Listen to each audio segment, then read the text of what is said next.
جس وقت جناب عمر فاروق رضی اللہ تعالیٰ عنہ اندر آئے ہیں کاشانہ نبوت صلی اللہ علیہ وآلہ وسلم کے گھر میں، تو مشکیزے کے اندر تھوڑا سا ننھا سا مشکیزہ اور چند مٹھی جو تھے جو سرکار کے قدموں کے اندر پڑے تھے۔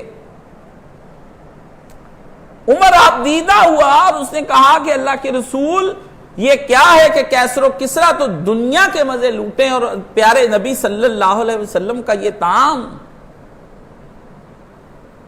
فرمایا عمر اس بات پر ہمیں راضی نہیں ہونا چاہیے کہ وہ دنیا کے مزے لوٹیں اور ہم آخرت کے مزے لوٹیں۔ یہ ہے وہ اپروچ اور یہ ہے وہ نتائج فکر، یہ ہے وہ مینٹلٹی جس کے اوپر آ کر کے آدمی جو ہے سوچتا ہے۔ تو وہ حضور نے اس پر فرمایا کہ مومن ایک آنت سے کھاتا ہے اور کافر 7 آنت سے کھاتا ہے۔ جناب انس بن مالک رضی اللہ تعالیٰ عنہ نبی کریم صلی اللہ علیہ وآلہ وسلم کے وہ صحابی ہیں، 10 سال رسول خدا صلی اللہ علیہ وآلہ وسلم کی خدمت کی اور حضور ہی کے پاس رہے۔ ایک صاحب مجھے کہنے لگے کہ میں اپنا بچہ آپ کے پاس بھیجنا چاہتا ہوں، میرا بچہ ابھی 10 سال کا ہو رہا ہے، تو جس طرح حضرت انس کو دے دیا تھا اسی طرح میں بچہ آپ کو دینا چاہتا ہوں، آپ اس کی تربیت فرمائیں۔ میں نے کہا آپ مجھ میں نبی علیہ الصلوۃ والسلام جیسے اوصاف نہیں پائیں گے، بچہ انہوں نے رسول کو کچھ دیکھ کر دیا تھا، ٹھیک ہے، مجھ جیسے کو دیکھ کر بچہ یہاں آ کر برباد ہی ہو کر جائے۔ ہم لوگوں کی تو زندگی ہی ساری دنیا کے تمتع کے ساتھ ہے، ہم لوگ تو رہتے ہی دنیاوی زندگی کے اندر ہیں۔ ابھی گرمی آئے گی، اے سی کے بغیر ہم نہیں رہ سکتے، ہیٹر کے بغیر ہم نہیں رہ سکتے، فریج کے ٹھنڈے پانی کے بغیر ہم نہیں رہ سکتے، رات کا باسی کھانا ہم کھانا پسند نہیں کرتے ہیں۔ رمضان مسلمانوں کے اندر ایک کھانے پینے کی نئی روح نظر آئے گی، ایمان کی کوئی روح نظر نہیں آئے گی۔ اس رمضان کے اندر آپ کو دیکھنا ہے کہ آپ ایک آنت سے کھا رہے ہیں یا 7 آنتوں سے کھا رہے ہیں۔ اگر آپ 7 آنتوں سے کھا رہے ہیں تو یہ رمضان خدا کے ہاں مقبول نہیں ہوا ہے۔ اگر آپ ایک آنت سے کھا رہے ہیں تو رمضان مقبول ہو چکا ہے۔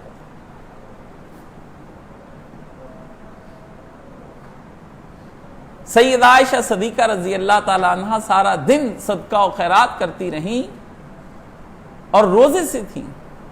شام کو لونڈی سے کہا کہ روزہ افطار ہونے والا ہے تو کچھ لے آؤ۔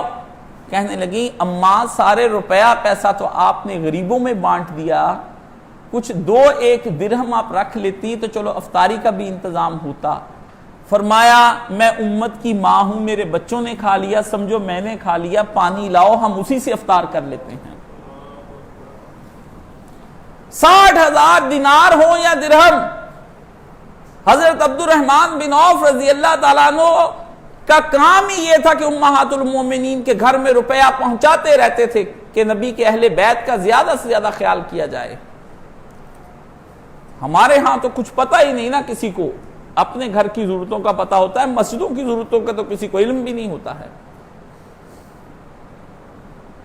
اپنی ضرورتوں کے لیے ہمارے پاس آتے ہیں اور آ کر کہتے ہیں یا رزاقوں کا وظیفہ بتا دیں، رزق کی کشادگی آ جائے۔ جن مولوی صاحب کو 6,000 روپیہ دے رہے ہیں، آپ 10,000 دے رہے ہیں، 20,000 دے رہے ہیں، ان سے بھی کہیے کہ کوئی اللہ ان کے لیے بھی وظیفہ پیدا کر دے جس کی وجہ سے آپ کے دل کشادہ ہو جائے اور آپ کے مولوی حضرات بھی کوئی آرام سے چین سے روٹی کھا سکیں۔ ان کا بھی کوئی وظیفہ ہونا چاہیے۔ ان کو کیا کہوں، ان سے تو میں یہی، وہ امت کو بد دعائیں دیتے ہیں وہ مولوی، ان سے وظیفے لے رہے ہیں کہ رزق ہمارا جن کا پہلے سے بڑا ہوا ہے اور ان کا کچھ نہیں سوچ رہے۔ واللہ میرا یہ ادارہ اپنا ہے، میں کسی سے خود نہیں لیتا، لوگ میرے پاس سے لے کر جاتے ہیں، میں اپنی طلب نہیں کر رہا ہوں۔ اس میں کوئی اشارہ مخفی نہ سمجھے کہ اپنی جانب کر رہے ہیں۔ خدا نے مجھے اتنا دے رکھا ہے الحمدللہ رب العالمین کہ میرے ہاں سے کھا کر ہی جاتے ہیں لوگ اور بہت سا لے کر جاتے ہیں۔ خدا نے مجھے اس ممبر و محراب سے کمانے کی توفیق نہیں دی، یہ اس پہ میں اللہ سے بڑا خوش ہوں۔ سوچنا یہ ہے کہ وہ کہتے ہیں، انس کہتے ہیں کہ میں نے رسول خدا صلی اللہ علیہ وآلہ وسلم کو کبھی چھوٹی سی پیالی میں کھانا کھاتے نہیں دیکھا، کھاتے ہوئے کچھ نہیں دیکھا، اور کبھی میں نے نبی علیہ السلام کی نرم پتلی اور ملائم میدے کی بنی ہوئی روٹی آپ کو کبھی نہیں کھاتے دیکھا، اور آپ نے کبھی خوان استعمال نہیں کیا ہے، آپ علیہ السلام نے کبھی ٹیبل استعمال نہیں کیا ہے۔ پوچھا صحابی نے، پھر فرمایا دسترخوان پر کھانا کھاتے تھے۔ یہ چھوٹی پیالی کا کیا مطلب ہے؟ اس کے دو مطلب ہیں۔ ایک تو یہ ہے کہ رسول خدا صلی اللہ علیہ وآلہ وسلم کے دور میں جو ادویات طبیب دیا کرتے تھے وہ چھوٹی چھوٹی پیالیوں کے اندر ڈال کے دوائی دیتے تھے۔ اتنا نہیں رسول خدا کھاتے تھے کہ بعد میں آپ کو اوپر سے ہاضمولہ، جوارش کمونی، ارک مکو، ارک کاسانی اور فلیجل کھانی پڑے، یا اوپر سے اس طرح کے ایسا کوئی دوائی نہیں نبی نے استعمال کی۔ یہاں ایک بات کا تذکرہ کرنا بہت ضروری ہے، بھول نہ جائے اور وہ ذہن سے کہیں نکل نہ جائے۔ ایک صاحب ہیں غزنوی نام کے، بچپن میں میں نے طب نبوی ان کی پڑھی تھی، 2 جلدوں میں آئی تھی، اور وہ بڑی دنیا کے اندر مقبول ہوئی تھی اور بڑا انعام دیا گیا تھا۔ تقریباً 90% وہ جھوٹی کتاب ہے۔ اس دور میں میں بچہ تھا، 8ویں کلاس میں پڑھتا تھا، میں اپنے حضرت صاحب کے پاس چلا گیا، میں نے کہا آپ نے طب نبوی نہیں پڑھی ہوگی، کیونکہ میں نے اپنے ایک عزیز کے ہاں اس کی 2 جلدیں جب اس وقت دیکھی تو وہ حضرت میری طرف حیران ہوئے، فرمایا جو جھوٹی روایت سی دے وچ میرا بچہ۔ ابن قیم نے بھی طب نبوی کے نام سے لکھا، بہت سے لوگوں نے لکھا، نبی کے دور میں اتنا کھاتے ہی نہیں تھے کہ لوگ بیمار ہوتے۔ چند چیزیں جو ہیں آپ بھی وہ کھا لیں، جو کچھ چھوٹے موٹے امراض تھے وہ تو اجوا کھجور کھا لینے سے، آپ نے اجوا کھجور پیسٹ لے کر کھانا شروع کر دیا کہ آپ نے جو بونگ پائے کھائے ہوئے ہوتے ہیں روزانہ کی بنیاد پر، اس سے آپ کے دل کو بلاکیج ہو جاتی ہے، اور پھر وہ آپ کو کہتے ہیں کہ اجوا کھجور کا پیسٹ بنا کر کھائیں، کہ حضور نے اس وقت صحابی کو بتایا تھا کہ دل کے درد کے لیے یہ ٹھیک ہے۔ یہ جعلی حدیثیں آپ کہاں سے لے آئے ہیں؟ نبی کی طب بہت مختصر ہے، اتنی لمبی چوڑی طبیب نہیں تھے۔ یہ ہائپاٹائٹس، یہ جگر کے کینسر، یہ پیٹ کے کینسر، یہ بیماریاں، نبی کے ہاں کھانا اتنا ہی کھایا جاتا تھا جس سے نفس کنٹرول میں رہے، جس سے نفس امارہ بن جاتا تھا، وہ کھانا رسول خدا صلی اللہ علیہ وآلہ وسلم نہ خود کھاتے تھے نہ صحابہ کو ریکمینڈ کرتے تھے۔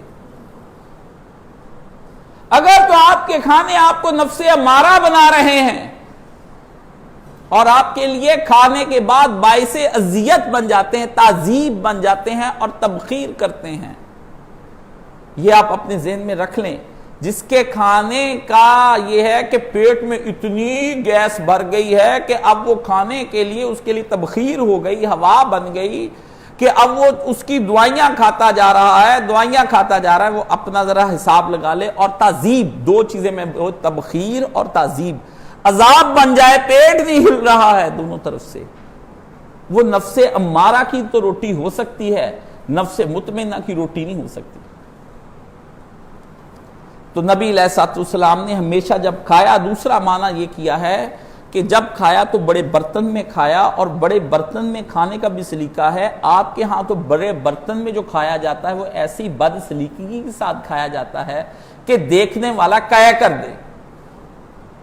وہ بھی آپ کو بتائیں گے، وہ ہم ہی بتائیں گے نا، یہ ملانوں نے، مولویوں نے، ان کو تو اسلام کا نظام خلافت چاہیے، روٹی کھلائی نہیں جاتی امت کو بندے کے پتروں کی طرح، نظام چلانا ہے انہوں نے خلافت کا۔